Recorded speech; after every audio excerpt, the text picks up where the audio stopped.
Good afternoon. I'm about my property's about to get pounded. You should be hearing some thunder periodically. Beautiful the last 4 or 5 days, and all of a sudden we just got some evil clouds showed up.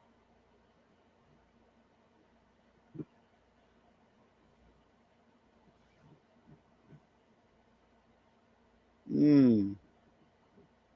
All right, so we got a few people in here. Undoubtedly, a lot more will be watching. What do you guys think about these last two videos? Because neither one of them were planned. It's just I keep coming across new information, looking for other things. I stumble upon. I said, you know what? I need to add this to everything in that data set, and I need to represent that data set. That 1902 holographic video. Then turn around, I followed it immediately with a video I didn't even plan on doing. It wasn't even on my list of 18 or 19 video topics that I had read to you guys that I was going to do in the next month or so. Wasn't even on the list. Wasn't even on my mind. And then I just dropped that video yesterday, the chronology video. About 70% of that information was already revealed on my channel at different times. But even doing that video totally opened my mind. I cannot believe how much no one watches my older videos because they're garbage. And yet the information, like the Colburn Bible video, was fantastic. But I got tubes in my nose, and I'm straight out the hospital, and the presentation was terrible. But the information in that video is gold. So I'm going to have to redo a Colburn Bible video now. It's just, yeah, guys, I'm equally amazed as you are as I come across this information and I refamiliarize myself with it. I'm going through. I mean, I've had to go through Chronicon a lot lately because my publisher keeps asking me all these detail-specific questions. He's on top of it. He's about to release the very first paperback edition of Chronicon. He says the work is so massive he can't publish it but in 4 books. So, Chronicon 1, the first 3,000 years to the Great Flood, that's being released by Booktree Press real fast. I just sent him a cover for it. He wanted to know if I had any cover art, so I just sent him the cover art and the links to the copyrights on that. And I sent him Reawaken the Immortal Within. He's already wanting to hurry up and jump on that before he starts on Chronicon 2. Yeah. Most of the authors that he's endorsed have all passed away, like Jordan Maxwell, Jack Barringer, Neil Fryer, Tracy Twyman, all the great authors Paul Tice has endorsed over the years. They've all passed away. He even published one of Zechariah Sitchin's books. Zechariah Sitchin passed away. See, I'm feeling a whole lot better. My voice is still in recovery. My voice will never be totally all the way back. It never will be. I don't know if some of y'all know it because you've been with me for 5 years on YouTube, but I didn't always sound like this. I don't really know what you hear when you hear me, but I've taken a lot of flack about the sound of my voice. People don't like it. A lot of people are triggered by it, won't listen to my channel. I'm cool with that. But I got punched in the throat, and I got my head kicked in prison. And the kick was right under my right ear. And I've never been the same since as far as my ability to hear and my my voice. Even my family all knows. Ever since I had that incident in prison, even they told me visitation over and over. So, damn, man, you sound so different than the way you sounded years ago. I sound the same to me. All right, let's see here.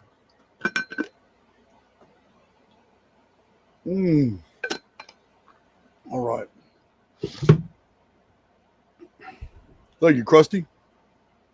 Oh, yeah, man. It's so many people. It's just people get triggered over everything, man. I don't understand. I guess I'm a very polarizing personality.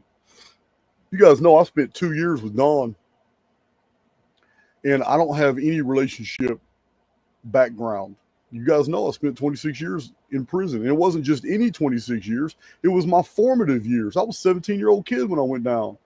So I didn't have any girlfriend experience. I didn't have any of that shit. I get out of prison. I'm working too hard, man. In oil and gas, doing all kinds of things. I don't have these social. I don't have any expectations, and I don't have any. I guess social etiquette when it comes to. I just know how to treat someone. And man, let me tell you something, man. That girl was hospitalized 3 different times, and her own family wouldn't go stay in the hospital with her. They'd come visit, but man, I changed my whole YouTube schedule. I changed everything, and I lived in the hospital with her, sometimes 3, 4, 5, 6 days at a time while she went through her procedures and all that. I didn't complain about it. I did what her own family wouldn't. She needed things done to her house. I didn't complain. I just did it. You know what I mean?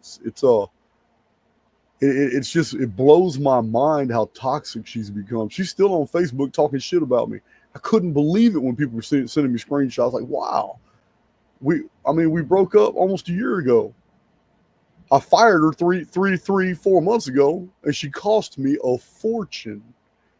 But it's money that I was very glad to part with just to get away from all that.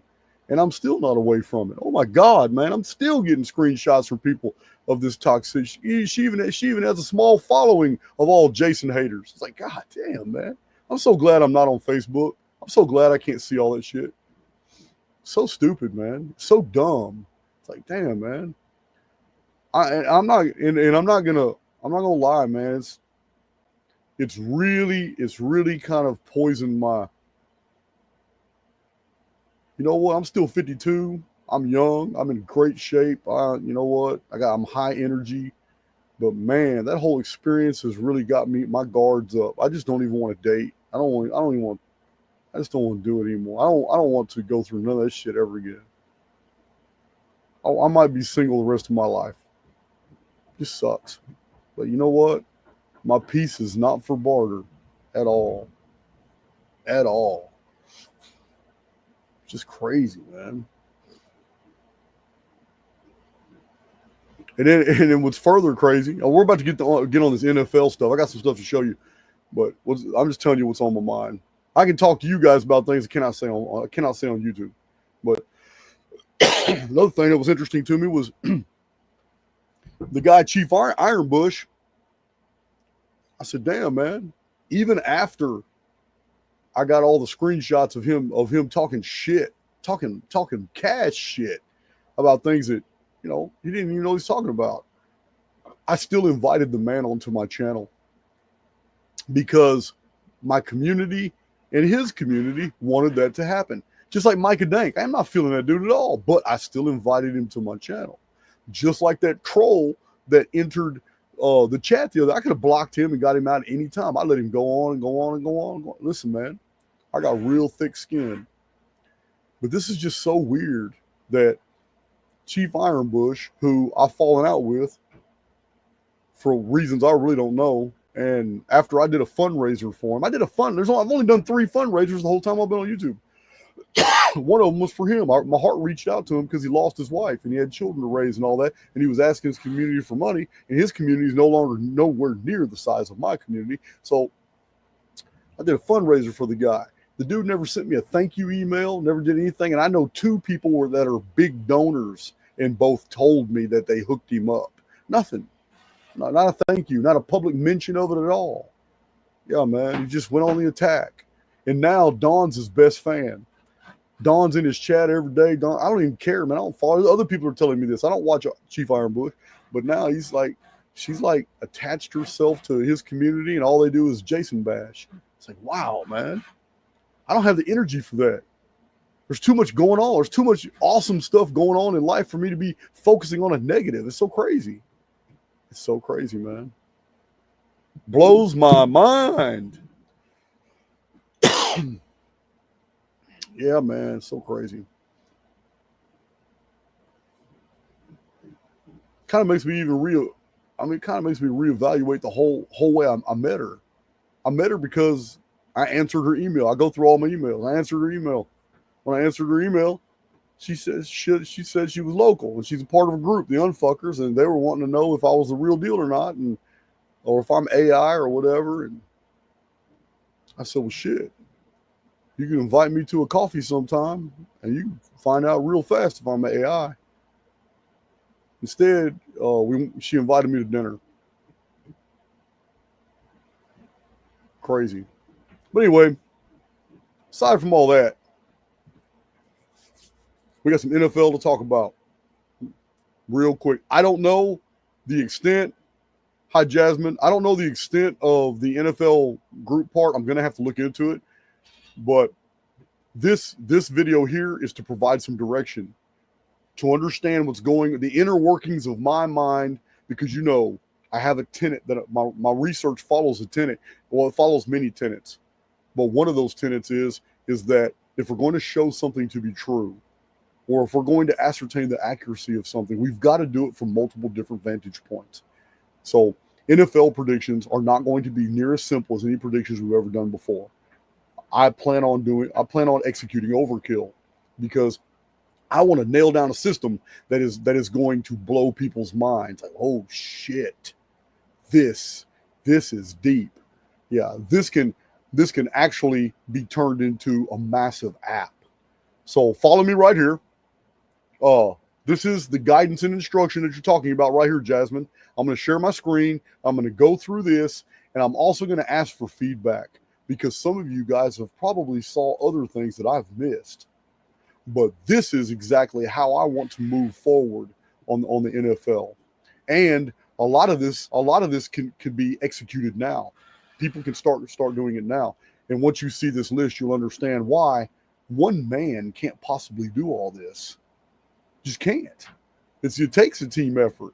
One man running Cypher by themselves on any one sport isn't enough. Not until we isolate which particulars are working and which ones aren't. Then one man can do it. Because once we've isolated those things, Doug creates a specific app using the Cypher protocols. The specific app then has RSS feeds that feed the app the exact data that's needed. And then one man can easily do it fast. So let's do this. Hey, Justin, how you doing? I'm going to share my screen.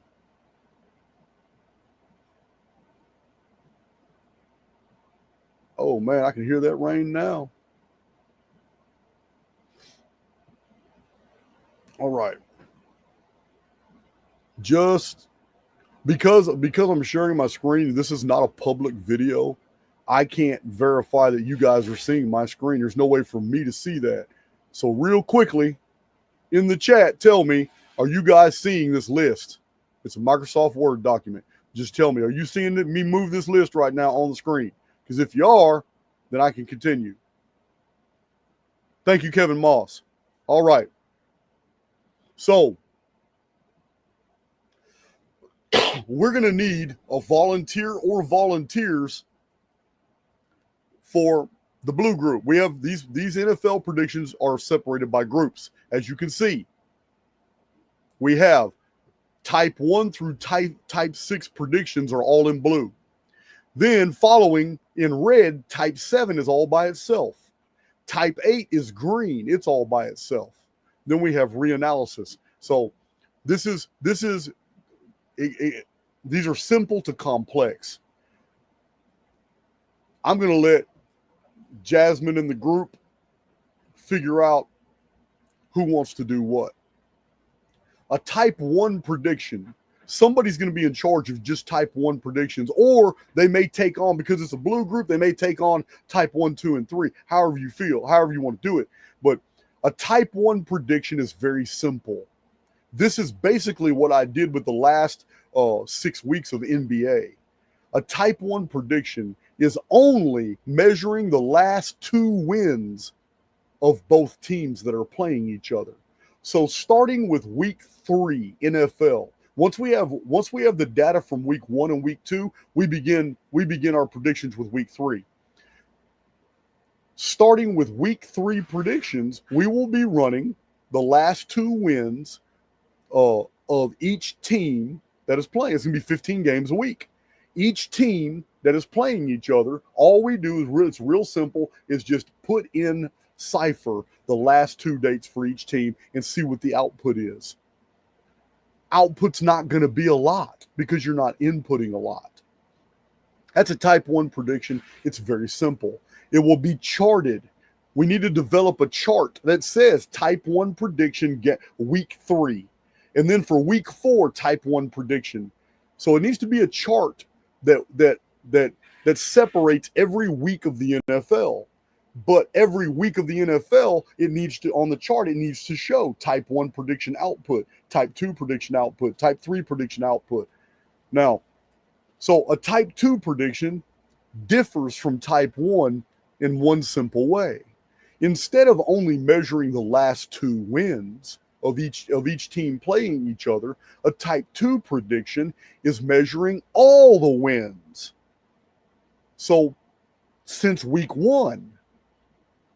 So if it's week 5, a type 2 prediction will measure everything from week 1, 2, 3, and 4 to produce its prediction output for week 5. This is a type 2 prediction. The only difference is in the amount of games or the amount of wins being added into Cypher as X dates, X1, X2, X3. So type 1 and type 2 predictions could probably easily be done by the same person. Because it's using the same data. A type 3 prediction would not be done by the same person because it would promote confusion. A type 3 prediction is looking at the photo negative of type 1 and type 2. Type 3 predictions is a volunteer who is only entering the last 2 losses of each team. So the last 2 losses, X1 and X2, versus the last 2 losses, X1 and X2 of the 2 opposing teams. A hit is a favorable hit would be showing that team's probably slated to lose. And this would be measured against type 1 and type 2. If type 1 and type 2 definitely show one team is going to win, and type 3 prediction shows the opposing team is definitely going to lose, you probably got a hit. You probably got a really good prediction there. So type 4 only differs from type 3 in the same way that type 2 differs from type 1. Type 4 is just measuring all losses versus all losses, all the way back to week 1. So what we have here is type 1 prediction and type 2 prediction can be done by the same person because it's using the same data. A type 3 prediction and a type 4 prediction can also be done by the same individual because it's using the same data. You're not measuring any wins. All you're measuring is losses to see who's going to lose. We're looking at both ends of the spectrum here. We're looking at the short list and the long list. That's type 1, type 2, type 3, and type 4. They're relatively simple. Just 2 volunteers can cover all of that. Type 5 is going to be a little different. Type 5 is all wins versus all wins for this season and last year's season. The reason this is going to be really intriguing is not because of any output by the core algorithm. The 15 operations, the isometric, the holoflective, and the new hepta cycle, those 3 may produce some interesting things. The rest of them are going to be real iffy if they even hit. But what you're looking for with the type 5 prediction are the MSRF hits, because that's where you're going to start. That's already a year. It's a year between seasons. Well, the MSRF hits get real interesting after the number 300. So this is the value of a type 5 prediction. Type 5 predictions are going to be the whole season that's already played out, win for win, each team measuring their wins, but we're going to add the last season. And we're going to pay attention to those MSRF hits. So a type 5 prediction and a type 6 prediction, it can be done by the same person, but it's a lot of work because fundamentally it's no different. A type 6 prediction is all the wins of both teams playing each other, but we're going back to all 6 previously closed seasons and the season we're in now. So it's going to cover at least 2,556 days, 7 years. So a type 6 prediction is we're using everything, all the wins for both teams playing each other going back 7 years. That is going to show some really profound MSRF hits. And because it's so many measured, unlike type 5, you're probably going to get a lot of alpha and beta hits too on the operations. So this is the blue group. The blue group, type 1 through type 6, is just straight up measuring wins and losses to find the exact same output. That's why it's a blue group.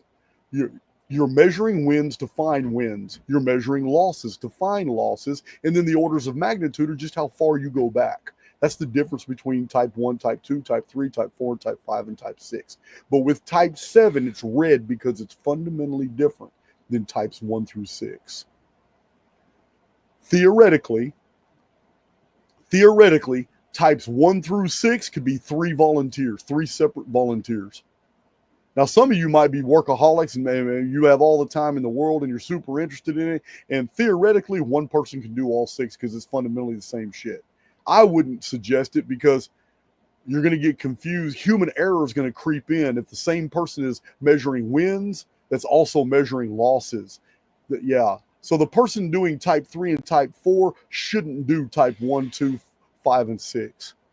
That person should be doing their own thing. And yeah, I don't want human error to creep in. So that's those. Type 7, this is a little bit different. With a type 7 prediction, it's all wins only at home. So the person conducting a type 7 prediction has two major duties. This is two different duties here in one type of prediction, type 7. The first duty is to go back. If it's Dallas versus Buffalo, your first duty is to go look at all the wins Dallas has ever had because they're playing in Dallas. Type 7 has everything to do with location, where they're playing. Dallas is playing at home. So you want all the times Dallas has won at home. It doesn't matter what team they're playing, but you want to go back to all the times. I think we're going back all wins at home. Yeah, I should have said that. I should have been clear, but we're going back 7 years. Type 7 prediction. All wins at home versus all losses. I should have put that back. In 7 years. So this is a big duty to go back to all wins only at home for Dallas. But Buffalo's playing them. So once you run that through Cypher, all the times that Dallas has won only at home, and it produces something really high for game day with Buffalo, which we'll just make it up. It's week 7, whatever. So you're going to pay attention to that. So you run just the opposite because Buffalo is playing at Dallas. You're going to run all the losses that Buffalo has ever endured in all of its away games. That's some work, guys. That's some work. You're not measuring all the times Buffalo lost. You're only measuring all the times Buffalo lost in an away game when they were traveling. It's totally different fundament here. And if Buffalo's score of losses at away games is really high, then type 7 prediction is fulfilled. It's the only type of prediction where you're trying to get Cypher output that's both high. You want a high score for both, and you're not trying to measure which one's going to win and which one's going to lose. You want a very high score with a lot of MSRF hits and a lot of operation hits, alpha, beta, whatever, for both of them. You want, because it's showing that the home team's going to win and the visitor's going to lose. It's a different type of prediction. Type 7 requires a lot of work. Then we have type 8. Type 8 is different than types 1 through 7. It's totally different because this is head to head. And those of you who pay attention to sports and know sports quite a bit, you understand what head to head means. This is a type 8 prediction. Head to head means we're Dallas and Buffalo again. We are going to measure every game in the last 7 years that Dallas and Buffalo have played. It's not going to be a lot of games in 7 years. So every game that Dallas and Buffalo has played in the last 6-7 seasons, it's going to be 6 seasons plus the season we're in. So every time Dallas and Buffalo have won, every time Dallas has won is going to be run through Cypher. Every time Buffalo has won is going to be run through Cypher. This is 2 different Cypher predictions. This is head to head. This type 8 prediction, it goes back 7 years, and we're not worried about all the times Dallas won. We're not worried about all the times Buffalo won. We are only looking at the times Dallas beat Buffalo or Buffalo beat Dallas. That's it. Highly specific. Those are the 8 types of predictions right there. But I have a follow-up note. I called it reanalysis because this should only be applied initially. We may employ it later. It depends on how many volunteers we have. But reanalysis, because I think it's important. Winning and losing is subjective. The reason I'm saying this is because a quarterback and a receiver that had a fantastic game and scored over 40 points still broke records. They still increased in their stats. They still did something over averaged that they normally don't do per game. The average scoring game in NFL right now is 21 point something points. The former average 4 years ago was almost 38, 40 points. Because defensive lines are getting better and better and better at what they do, offensive lines are becoming more and more conservative in their plays. This is what's been going on in NFL for a few years now. The scores in the games are becoming lower and lower. So, and this has everything to do with offenses becoming more conservative and defenses getting better and better at what they do. Now, so the reanalysis is that after a game week is over, we need a volunteer to go through all the data and redo it. Every single one of all type 1 through type 8 predictions need to be redone, changing one factor. And that factor is any games that scored 40 or higher, even if the game was entered as an X factor as a loss, we should consider it a win. Any games that were scored 40 or higher. Because if 2 teams play each other and one scores 40 or higher, they did a fantastic game. Even though the opposing team beat them, it doesn't matter. They did a fantastic game. And the next time they play somebody, that 40 average is going to overwhelm the next team they play who aren't used to getting anything like that. So it's just an idea. Maybe somebody can offer an argument that would completely nix that. Maybe that can only be done by computer because it's adding complexity where it doesn't need to be. But it's just an idea I had. It's just an idea. But anyway, these are my type 1 through type 8 predictions right here. They're pretty simple, actually. It's just too much for one person to do. I know some of you can draw sports charts. I like to do timeline charts, but I'm not good with these sports charts. Not good at all. Let's see. All right. Now. I'm catching up on my chat.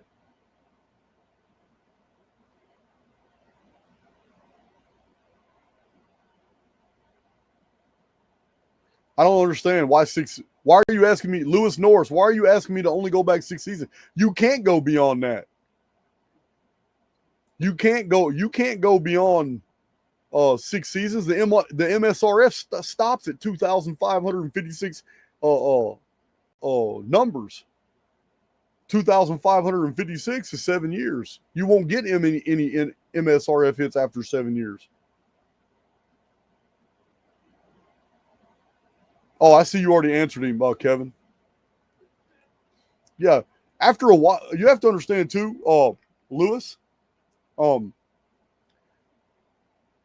This is a relativity-based system, and how relative is something that far back in time? I'm not convinced we should even go back 7 years. This is all still beta testing. We might find that the golden ticket is 3 years. We may find that the golden ticket is just this season, which is developmental, and we're in the middle of measuring, and the last season, which is completely done. We may find out that the last season has all the key metrics that we're really looking for, and we add clarity and we hone in on accuracy by adding week 1, week 2, week 3, week 4, week 5 of NFL this season as they're playing. The last season's games may be the key to the predictive analytics of this season. I don't know. This is what we're aiming to find.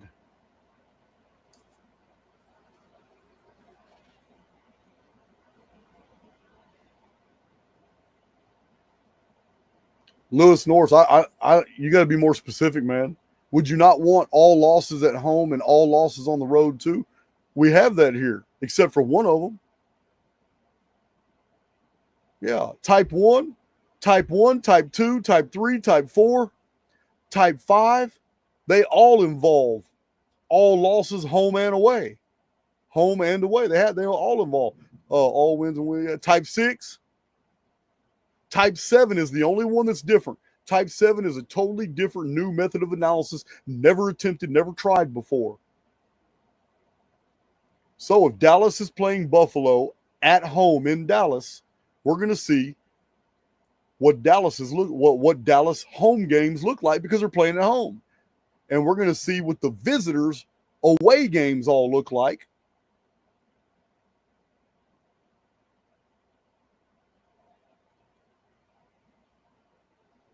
Yeah, as losses. That's why type 7 is different than the blue types.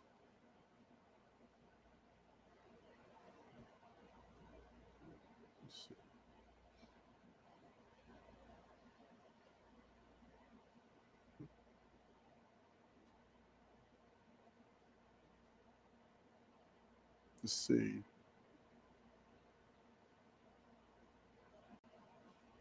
Krusty is number 8, not like number 5.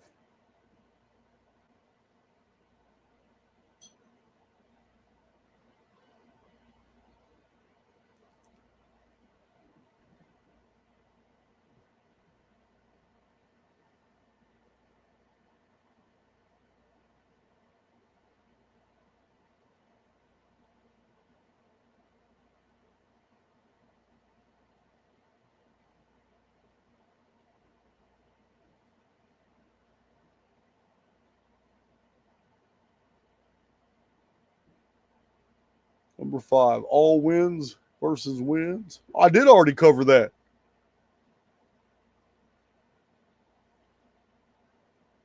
It's number 5. Yeah, if Dallas is playing Buffalo, all wins versus wins. Already simplified it. That's why we do this. Already simplified it just like that.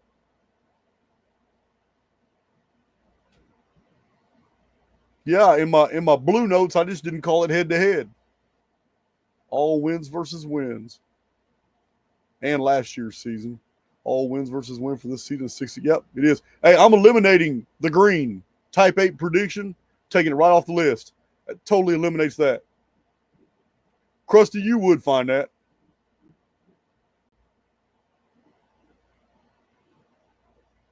Yeah, number 8. It was just worded differently.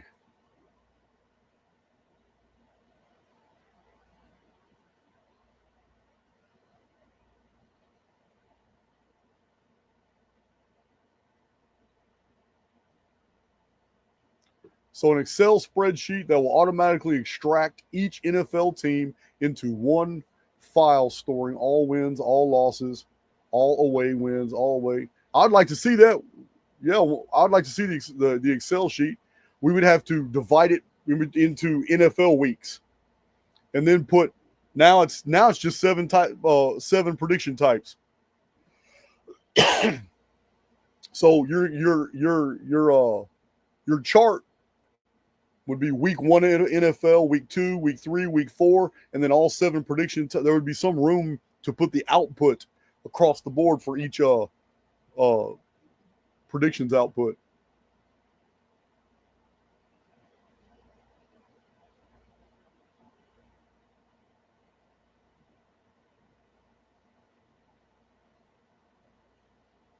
You're better than Santa Claus.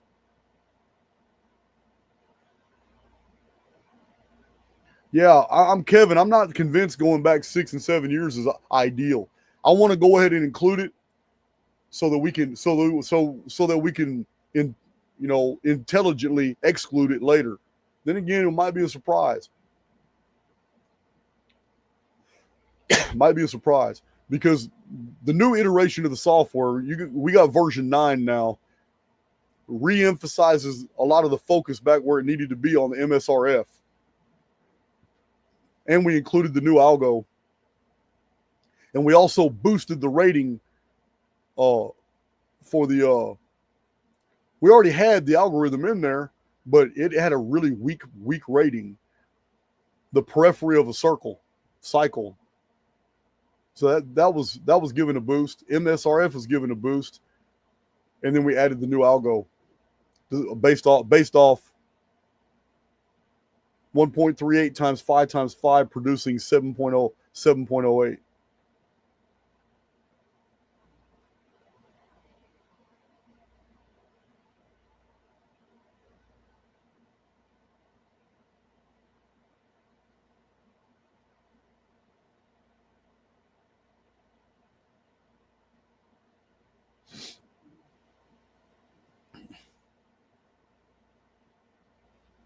Okay, Lewis, I think we're having a communication problem, man.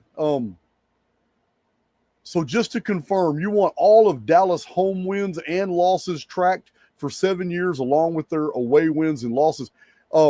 There's 32 teams in the NFL. We need them all.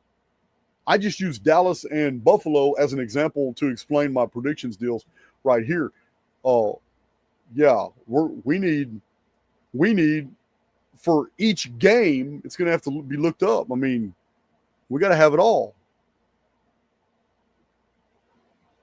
I mean, I'm pretty sure there's websites that already show it. I know ESPN shows it if you're willing to look and go and look up all 32 teams and go look up their game histories. Man, that's a lot of work. That's what discouraged me in the past. That's why I started focusing so hard on archaics and I just leave Ophis alone. It's like, damn, man. By the time I do all the actual data entry, I don't even want to run predictions no more.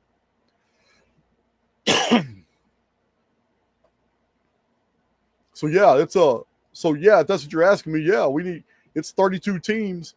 It's basically we need the records for all 32 teams going back 7 years. Sure, and then we can pull from that. If somebody can get all that, so we don't have to go to different websites and look up different stuff and if somebody can put all that in one spot, holy shit, this is going to be easy then. Yeah, if we could have one Microsoft Excel sheet that showed that each season, all the wins, losses, man, oh my God. Well, of course, you're going to have the wins, losses, and exact dates.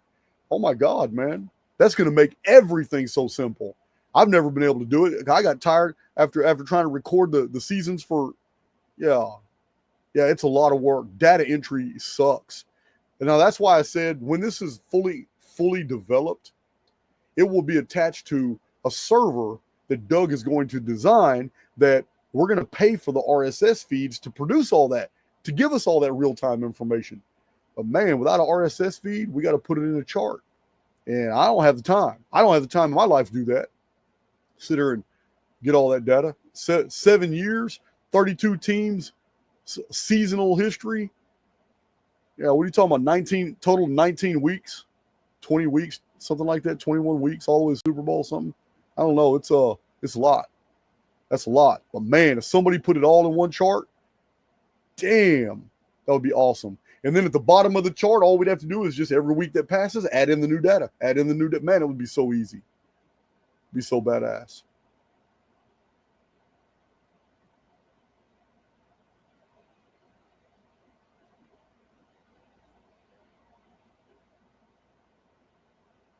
Okay, Lewis, I'll look at that. There are some examples for the. Okay, cool. Man.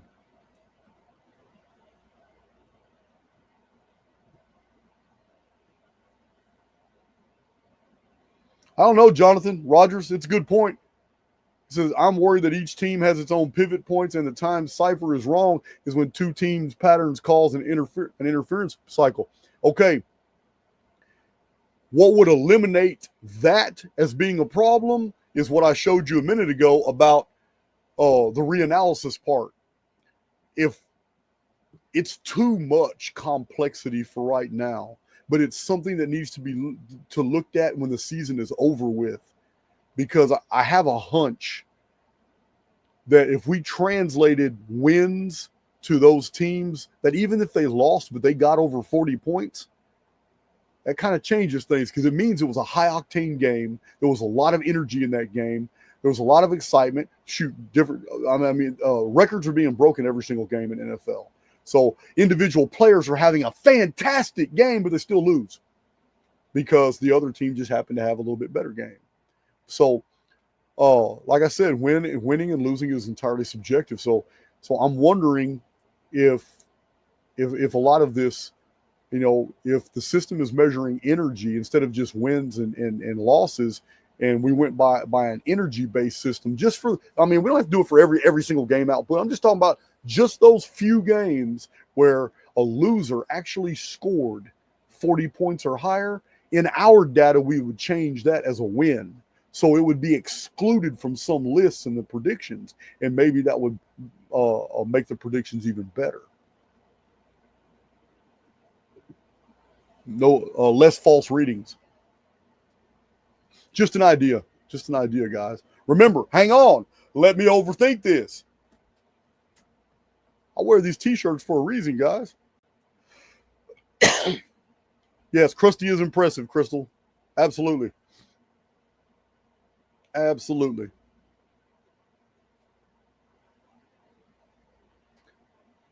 I'll announce to you guys here in the group next time I'm going to pop in on Paul in San Diego.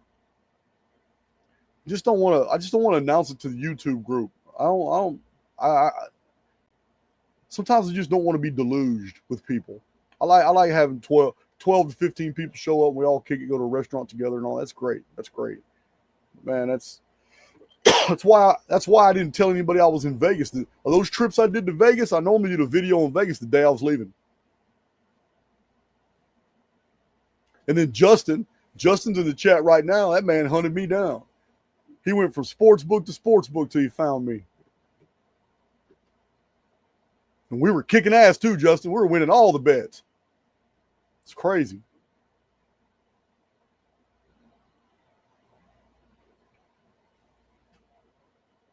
Yeah, he did. He sniffed me out. He put his sniffers on and found me. Yeah, I was bouncing around too. He found me at the Venetian sports book. But I had been bouncing around because I was laying $5,000 bets. So I did some at the Venetian, I did some at the Luxor. Venetian, Luxor, I was at MGM. I'm forgetting some of them. I did some at Treasure Island, but they'll only let you bet $500. You can't bet more than $500. So, which is okay, but I was trying to prove a point. I can't remember, man. There's some other place too, man. There's other casinos I went to. I don't remember. I don't like Vegas. I'm just gonna lie. I'm gonna sit here and deceive you about it. I'm not gonna glamorize it. I do not like Las Vegas. I don't like the energy. I don't like how it affects my health. I think they're irradiating the shit out of people there.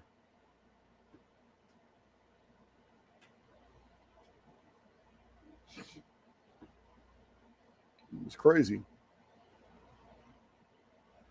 So yeah, I'm thinking, yeah, blue sky, what is that? Blue sky, green earth. Yeah, I'm thinking that after a season is over, or we could even back test it with last season. We could just look at last season And after we have a chart of every win and every loss for all 32 NFL teams for all of last season, we should be able to backtest and go look at them and change every loser to a winner in the data if they scored 40 points or higher. And that may be a fundamental difference in the output. Yeah, sometimes it's just one X date. We have X1, X2, X3, X4. Sometimes it's just one X factor that completely collapses a prediction. Yeah, you if you have an X1 date, an X2 date, an X3 date, X4 date, X5 date, and you realize, damn man, I got 6 X dates in here for 6 games. And it gave me a 7 rating.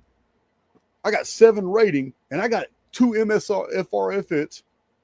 And I got this badass alpha hit. I got all this hitting this day. I know it's going to be a win. Then we come to find out that one of those X dates, if you would have just changed it, even though that team won on that date, the team they played overwhelmed them. I don't know, man. I may be overthinking all this. But something tells me, because I've already seen it many times, when you have 4, 5, or 6 X dates in there, if you were to remove just one of those X dates in the middle, everything goes down. You almost flatline. It's almost as if one single X date, one game made the whole list. That one game is what made all the mathematical connections to all the other games. But when you remove that one game, damn, all the other games you listed really don't do shit. They don't even appear on the chart. I've seen it. So I'm wondering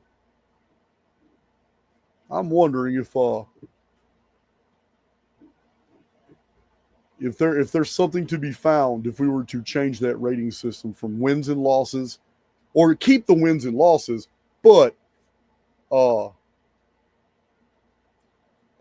keep the wins and losses, but I'm thinking for teams that lost, if they still scored over 40, if we change those losses to wins and reran those predictions, will we get a higher accuracy rating? That's all I'm asking. That's all I'm asking.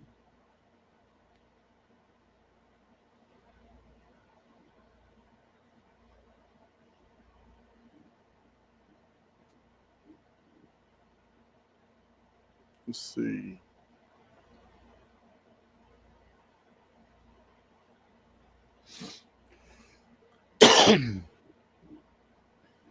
All right. I'm just checking out. I just wanted to concentrate on football today. So we have the weekend coming up. Today's Friday, right? Today's Friday. So will most of you guys participating in the NFL deal all be available in the NFL chat tomorrow? Tomorrow I have no YouTube responsibilities because I'm releasing another it's already on YouTube. I just haven't published it. But I'm releasing another Epic Drops 12. It's a little bit different than my other Epic Drops because I have some amazing photos from the Archaics library, because a lot of my Epic Drops show just BS stuff. It's not me talking. It's me. You hear me talking, but my older videos have lava lamps and have different stuff. You already know. So what I'm doing is, instead of showing the little clips, unless they show me talking, if they don't show me talking, a lot of times the pictures don't even matter. So I'm showing a badass, I'm just scrolling through a whole bunch of the awesome pictures in the Archaics library. But it's going to be epic. It's going to be Epic Drops. I'm doing that one tomorrow. So I'm free tomorrow. I'm pretty much free tomorrow. I don't have a YouTube responsibility. What's a good time for you guys tomorrow? And I'm not going to be on Telegram general chat. I'm just going to be in the NFL group you guys started, and we're gonna hash all this out. I want to see these charts you're talking about. I want to see all the I want to know if it's going to be possible. Are we going to be able to have a single chart that's going to have the last 7 years of all the NFL output for all 32 teams. Because if we have it all in one place, oh my God, this is going to be so easy. This is going to be much easier than I thought it was going to be. Just having that data, instead of having to go on ESPN's website and go look it all up manually. By the time I'm done looking up stuff, I don't even want to do predictions. I'm already exhausted with it. We like those lava lamp vids. Man, stop it. 5-year-old vids from my trailer. I did those videos before I even bought this property I'm on now. I got 8 lots here. I got 4.5. I got 4.5 on this side of the street, and I've got 3.5 on the other side of the street. And I'm on the corner. Both of my properties are on the corner at the end of my street. So I like what I've done here. I got all kinds of buildings installed. I got all kinds of decking. I'm still working on stuff. I got a buddy of mine. I'm paying him. He's over here almost every day when I'm doing videos or I'm busy doing things. He knows what needs to be done, and he picks up the slack. And then when I'm done, he'll go home, do whatever, come back the next day, and I'll work in the afternoons, get stuff done. But tomorrow I'm absolutely free. So what is a good time tomorrow for all of us in this NFL project to get together, have a meeting of the minds, and see who's going to do what, how we can get it done effectively. Because I have not even been in the NFL chat yet. I haven't been there yet. I can't do it today. I'm about to go to a doctor's appointment, and it's dental. It's nothing serious. Let's see. I'm just going to go have them look at all my mouth. It's getting close to that time too, 4 o'clock. But what's a good? I'm looking at the chat right now. What is a good time that we can just chat NFL? I can get an idea. I want to be able to put it on my. I want to be able to put it on my desktop. Who's doing what? Like I need to do my own spread. I'm kind of neurotic about that. I can always visit Telegram, yes, but I also want it on my desktop. Basically, who's doing what. So I'm free all day tomorrow. I'm looking for you guys. What is the best time for you? For most of us to get together. I got all day tomorrow. Tomorrow's Saturday. I have no obligations. I'm free all day. Everybody's pretty much saying anytime. Let's see. Krusty, you're in Sydney, Australia. 5 a.m. for me is 2 p.m. CST. Okay, well let's just do it. Let's make it easy. My YouTube video will probably get posted around 2 p.m. I haven't really decided when I'm gonna schedule it. I mean, I can change the time for it any time. I don't want you to get up at 5 a.m., Krusty. What about, I'll tell you what, let's just spend the evening together. Let's spend a few hours tomorrow, 6 p.m. 6 p.m. Central Texas time. So if you're in California, it's going to be 4 in the afternoon. If you're in the New York area, it's going to be 7 p.m. And we can hash all this out. We can find. I need to put together a list in the chart of who's going to be doing what, because if there's several volunteers, then it's going to be several people per each type. I want to assign people different types and brainstorm some more on how we're going to put this mega chart together. That's going to introduce all the data week by week. So is that a good time for everybody?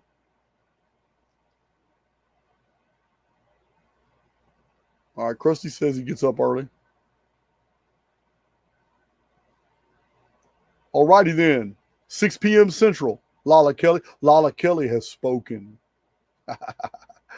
Yeah, she has spoken. Okay, Krusty's going to update. You're going to update the database for the last 6 seasons. You mean you guys are already on this? You're already on in entering all these wins and losses? That's amazing. It is a nerd project. Listen, man, y'all don't tell nobody. Don't tell nobody. But there's a rumor going around that I just look like this, but I'm actually a nerd. I'm talking about I like systems development, even though I can't code. I mean, I can do VBA coding, but that's not real coding. Believe me, Doug will tell you really quick. That's not real coding. But yeah, I'm a nerd, man. I like Star Wars. Look at this book. So I got a friend of mine who sent me this pop-up guide to the galaxy Star Wars book. Man, it's only got 7 pages, but damn, every page is badass. How you open this thing? There it is. Man, come on. I can't not show this on YouTube. What? An AT-AT? Man, who thought up all this stuff? Whole Rebel, it comes with the stories, the whole Rebel base and all that. Man, who thought of this shit? It's just insane. It's insane. That's the Rancor. Jabba the Hutt's place. Who thought of this stuff? That's Millennium Falcon. That's the most famous ship in the galaxy. An old Kessel Run freighter. Retrofitted with military-grade quad cannons. You know Han Solo's a criminal, right? You know those quad cannons he got installed were military-grade. The Empire was trying to get them back, and they don't belong on there. Crazy, man. Crazy how they did this. There's that weirdo.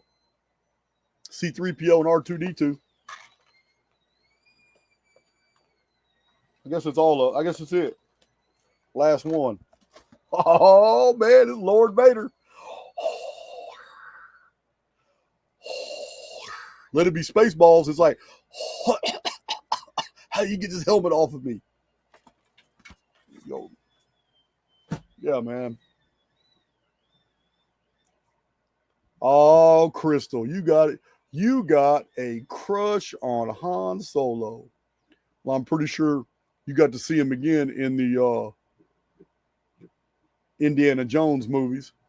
Harrison Ford has made a really good life for himself since being Han Solo. Han Solo put that boy on the map. Yeah, man. Okay, so 6 p.m. Central it is. That takes care of everybody's little timing issues and all that. I'm looking forward to it. And we'll nerd out on NFL, and we're gonna get all of our ducks in a row and do these predictions. I'm going to paste this whole list of type predictions in the general chat right now before I go. But it's 3:00. I need to hurry up and jump in the shower real fast, brush my teeth, because I'm gonna have people in my mouth. It's just a real short look at 4:00 before they close at 5. But I will holler at you guys later, and I'll look forward to tomorrow. And don't piss me off. You better like my video, my Epic Drops video tomorrow. Peace out.